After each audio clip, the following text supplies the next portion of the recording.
प्यारे बच्चों, आज हम पढ़ने जा रहे हैं यूनिट 1 जिसका नाम है बिलियन। और बिलियन के अंतर्गत हम पढ़ेंगे बहुत बढ़िया कुछ परिभाषाएं पढ़ेंगे।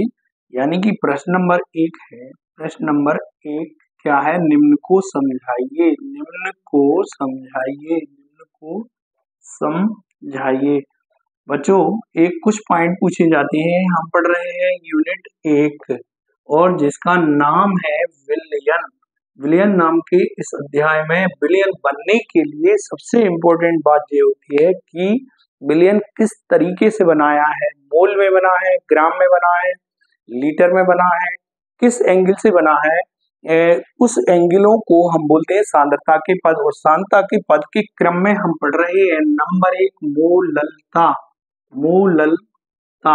दूसरे पर पढ़ेंगे मोलरता। मोलरता क्या है ये पढ़ेंगे। हम पढ़ेंगे मोल अंश किसे कहते हैं। मोल अंश किसे कहते हैं बच्चों। हम पढ़ेंगे पीपीएम सांद्रता क्या है। पीपीएम सांद्रता क्या है। सांद्रता क्या है।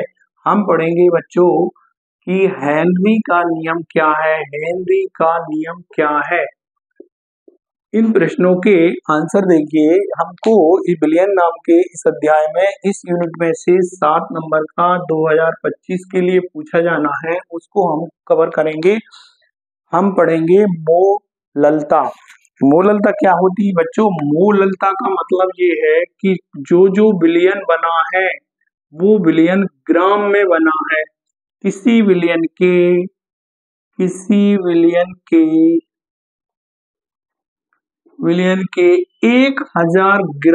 1000 ग्राम या 1 केजी या 1 केजी में उपस्थित विलेय के मोलों की संख्या। विलेय के मोलों की संख्या को क्या बोलते हैं। मोललता बोलते हैं। विलेय की संख्या को क्या बोलते हैं। मोललता कहते हैं। मोललता कहते हैं मतलब ग्राम में। मोललता को स्मॉल एम द्वारा प्रदर्शित किया जाता है और स्मॉल एम बराबर होता है small W M W into W capital W. बच्चों, यहाँ डब्ल्यू बराबर है विलेय की मात्रा और एम डब्ल्यू का मतलब है विलेय का अणुभार और डब्ल्यू का क्या है ग्राम में मात्रा। मतलब किसी विलियन के 1000 ग्राम या 1 किलोग्राम में उपस्थित विलेय के मोलों की संख्या को मोललता कहते हैं। इसे स्मॉल एम से दर्शाते हैं। अब हम बात करेंगे मोलरता की। मोलरता क्या है। किसी विलियन के 1 लीटर में 1 लीटर यहाँ पर 1000 या 1000 मिलीलीटर में विलेय के मोलों की संख्या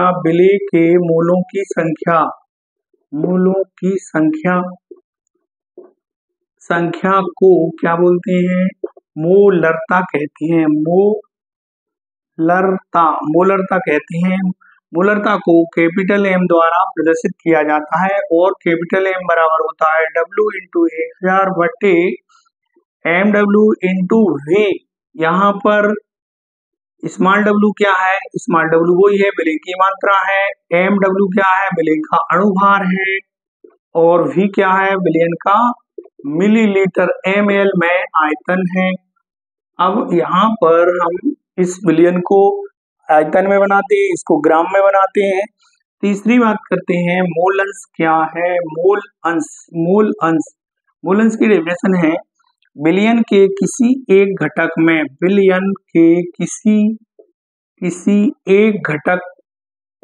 एक घटक। बच्चों जानते हो विलियन जो बनता है वो 2 घटकों से बनता है। विलियन का कोई भी किसी एक घटक एवं विलियन के अनुपात को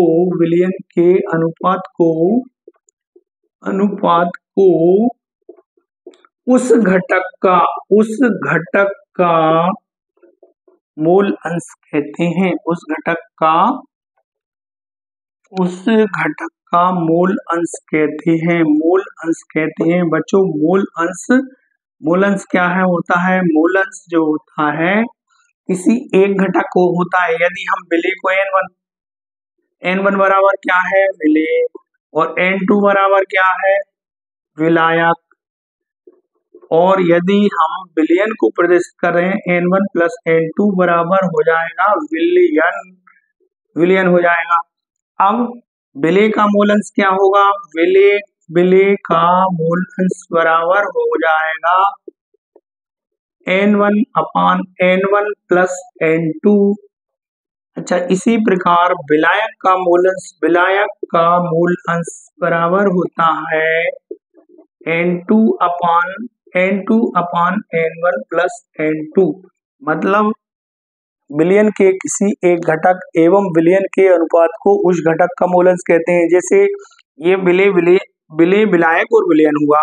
यदि हम विलेय का मूल अंश देखें तो n1 अपान n1 मीन्स विलेय बटे विलयन, और विलायक का मूल अंश देखें तो विलायक का मूल अंश बराबर होगा n2 अपान, मतलब विलायक बटे विलयन के अनुपात को मूल अंश कहा जाता है।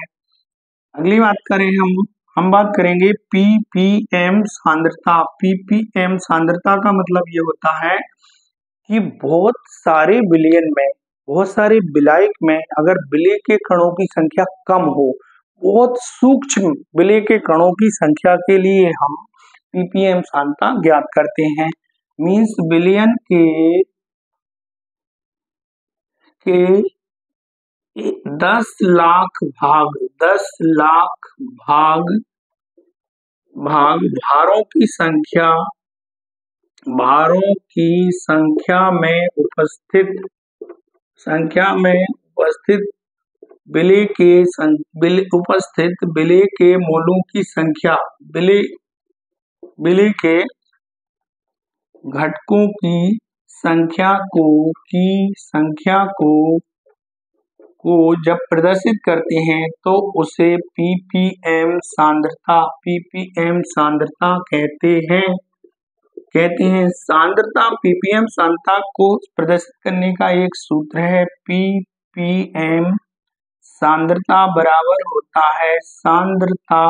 होता है विलेय के कणों की संख्या, विलेय की मात्रा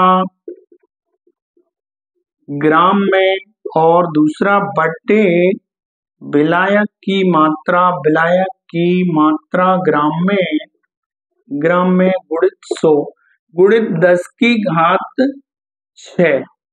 ये सूत्र होता है ppm सांद्रता का। बच्चों अभी हम बात कर रहे हैं हेनरी का नियम क्या है। हेनरी का नियम जो होता है वो हेनरी का नियम नंबर 5 पर हम पढ़ रहे हैं। हेनरी का नियम ये कहता है कि गैसों की द्रवों में विलेयता उस गैस में उपस्थित दाब के समानुपाती होती है। किसी गैस की द्रव में विलेयता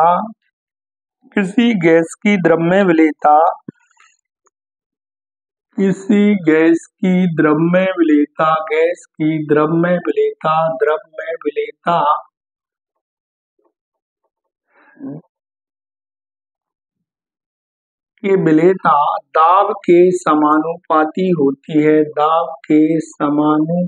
होती है, अर्थात P की समानुपाती m या P बराबर KH इंटू m।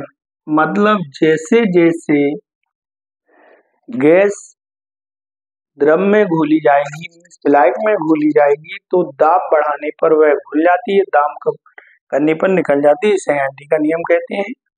इस तरह हमने आज विलयन नाम के इस अध्याय में सांद्रता के कुछ पदों का अध्ययन किया। इसके साथ हेनरी का नियम पढ़ा।